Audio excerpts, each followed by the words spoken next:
Welcome to Lewis Spotlight. My name is Estefania Palafox, and I'm the lead bilingual social worker with Project Help. I've been working with Project Help now for 2 years, and one of my goals at Project Help is just to keep expanding our program, and specifically our Spanish-speaking program. So when I started working with Project Help, we did not have our parent mentoring program in Spanish. And I think through that process, I started really through translating a lot of documents. And now my 2 years in, I always say that translation and the language barrier is such a huge obstacle for many families, not only for our Spanish-speaking families, but other languages. Through that process and the language barrier, it's been a very interesting role to play translator or interpreter with the families. I would say it's opened the doors to have conversations that the families didn't know that they could have with the school, with doctors, and with other resources in the community. Through the Parent Mentor program, we work with families that are in DuPage County that have at least one child in the age of 0 to 12 through our home visiting program. Through that program, we focus on our protective factors, which is nurturing and attachment, concrete support for families, support services, and knowledge of child development.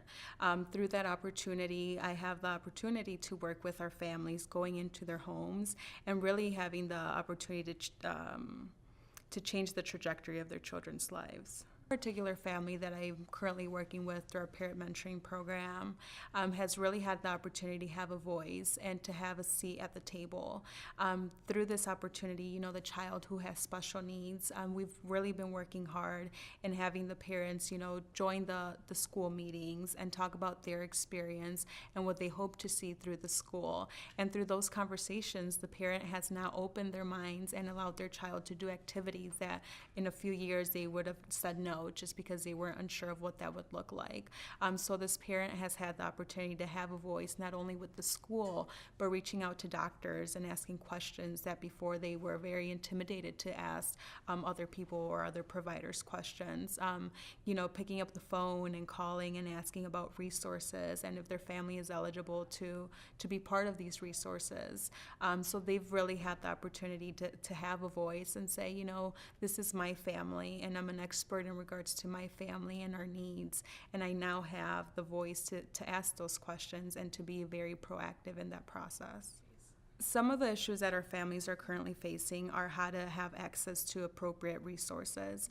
Some of those specific resources are affordable housing, there's access to mental health, or there's access to medical needs. Those are some of generally the issues that our families are currently facing.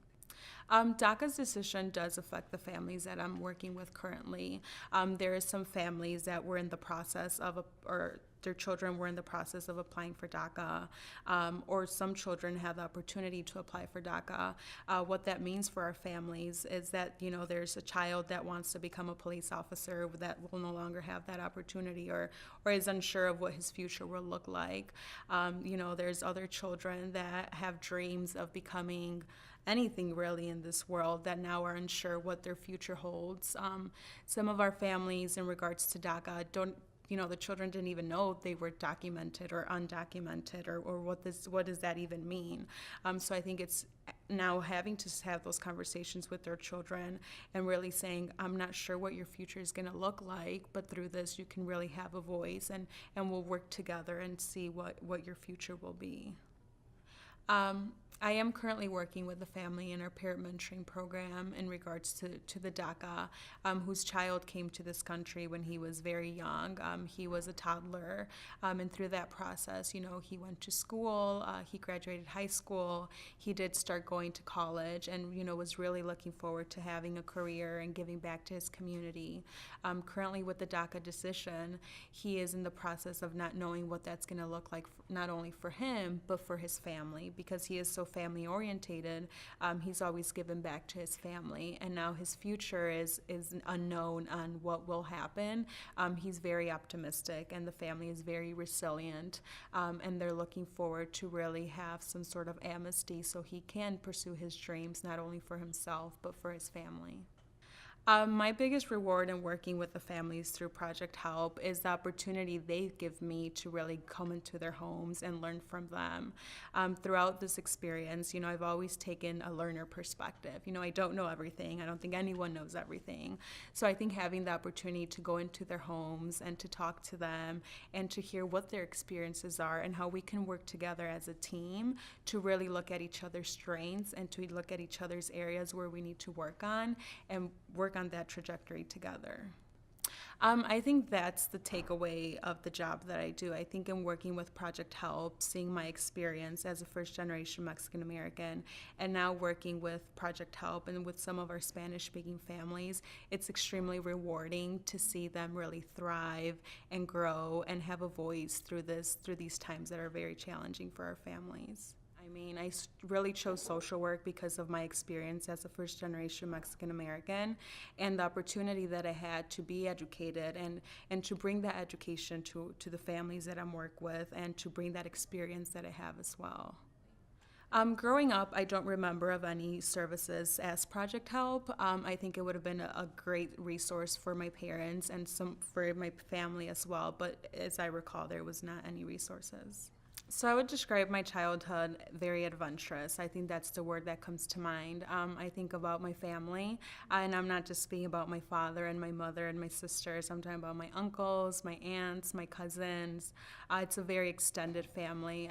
I also think about traditions and the things that we did, such as like carne asadas, which are barbecues. I would say my biggest role model is my father.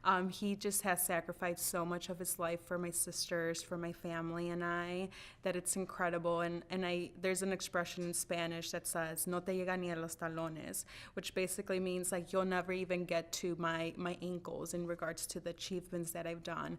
And that's what I think of my father, that he's really been my biggest role model. He's so passionate, hardworking, and loving. In 5 years, I would say I see myself with Project Help. I'm just really growing and expanding. We just really started our Spanish-speaking program, and there's already been so many opportunities. There's been so many lives that we've touched, not just through our parent mentoring program, but through our workshops. So I see us serving more families and giving them that opportunity to grow and have a voice. One of my greatest life lessons is that together, we can really overcome many things. There's a Spanish phrase that says, El pueblo unido jamás será vencido, which is the community together will never be defeated. And really through my work in the parent mentoring program, through my personal experience, it's always been that together as a community, as one, we can very, very much overcome many things. Gracias por estar el día de hoy con nosotros. Espero hayan aprendido algo de mis experiencias.